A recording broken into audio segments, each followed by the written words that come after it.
Today we are going to see an example on array in which we are going to print only alternate elements in the array. So let us see how will we do it.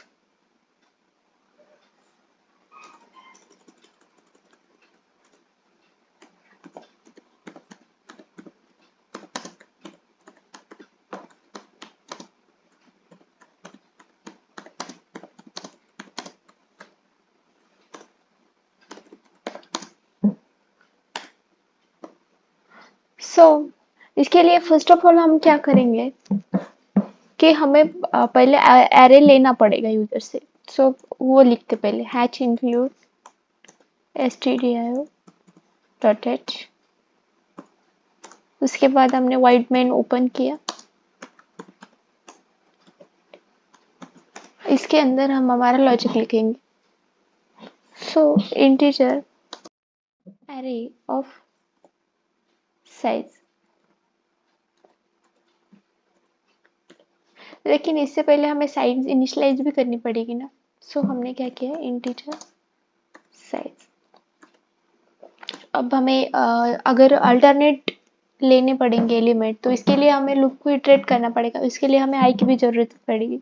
उसके लिए हम पहले से ही आई भी initialise करके रखते हैं. सो अब क्या करेंगे पहले साइज का यूजर से इनपुट लेंगे. सो वो कैसे लेंगे print of enter the size of an array.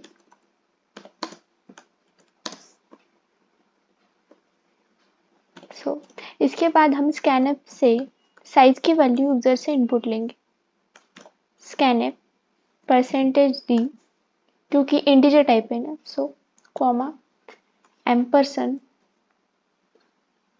Size.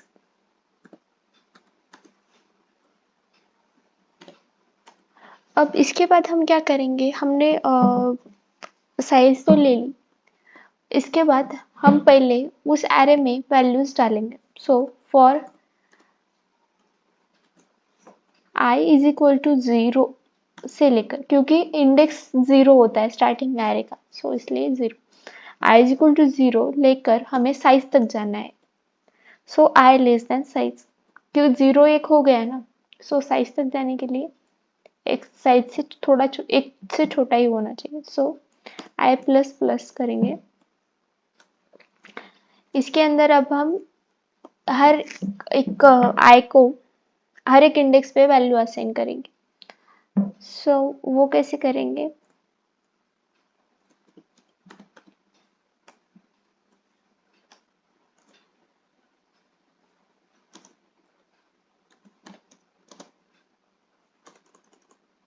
हम यहाँ पे परसेंट डीथ लोकेशन लेंगे क्योंकि हमें हर बार फर्स्ट लोकेशन से सेकंड लोकेशन जिससे कि हमें पता चल सके कि हम कौन से लोकेशन पे कौन से वैल्यू ऐड करें.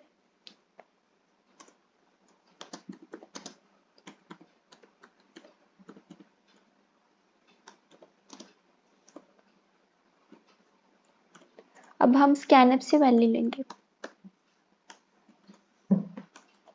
यहाँ पे परसेंटेज डी कॉमा एम्परसेंड हमें एरे ऑफ आई लेना पड़ेगा क्योंकि हम पहले 0th लोकेशन की वैल्यू ऐड करेंगे. फिर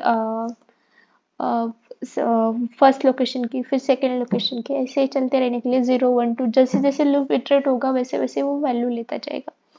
सो पहले हमने यहाँ पे आई ऐड करना रह गया. सो आई तो ये हर बार प्रिंट करेगा ना कि percent D th location means first location second location etcetera.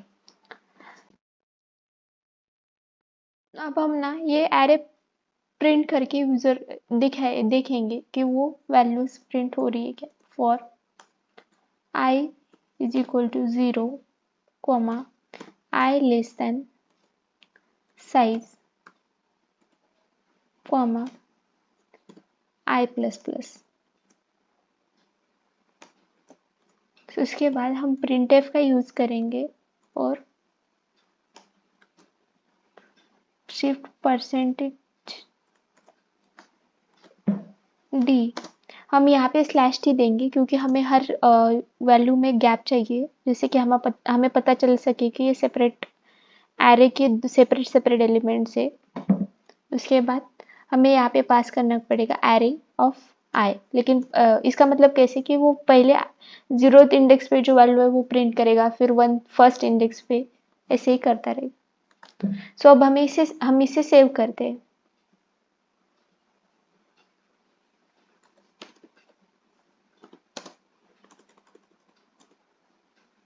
इसे हम क्या नाम दे, अल्टरनेट एलिमेंट।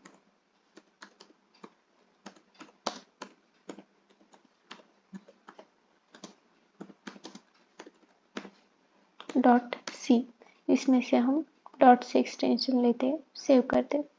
अब रन करके देखते हैं। उससे पहले हम एक यहाँ पे प्रिंट एफ स्टेटमेंट डालते हैं क्योंकि हमें आगे भी पता चलेगा ना, सो इसलिए प्रिंट एफ ओरिजिनल एरे बोल के डालते हैं यहाँ पे।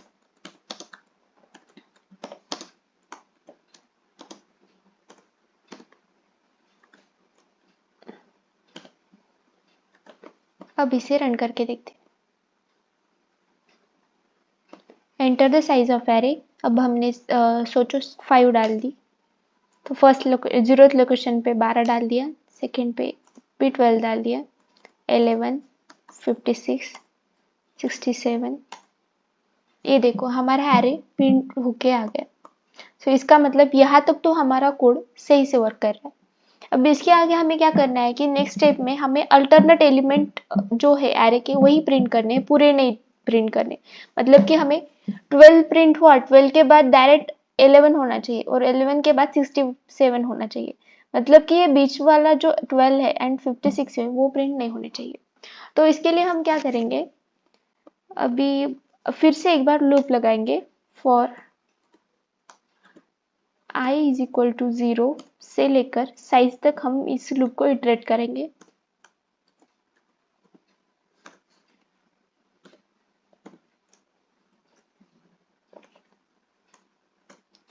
अब इसके अंदर हम क्या करेंगे, हमारा अब जो लॉजिक है यहाँ पे वर्क करेगा।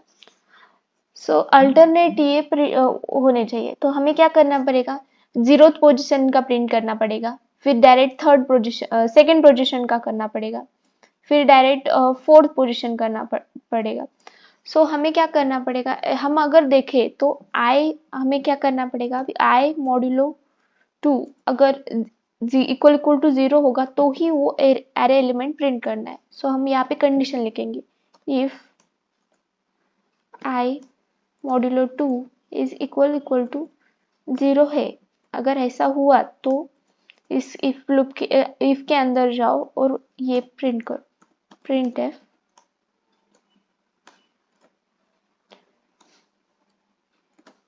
परसेंटेज डी कोमा, यहाँ पे भी हम स्लैश टी डालते हैं जिससे कि हमें सेपरेट आउट एलिमेंट्स दिख सके। उसके बाद यहाँ पे हम एरे ऑफ आई लिखेंगे, मतलब कि जिस लोकेशन, मतलब i की वैल्यू जब i मॉड्यूलो 2 इक्वल टू 0 होगा उसी केस में ये प्रिंट करेगा। अब हम क्या करते हैं, यहाँ पे एक एक्स्ट्रा प्रिंट एफ स्टेटमेंट डालते हैं जिससे कि हमें सेपरेट आउट होके ये दिखेगा कि हमारे यहाँ तो जो थे वो ओरिजिनल का था वो एरे, और अब ये एरे अल्टरनेट का होगा, /n अल्टरनेट वैल्यूज।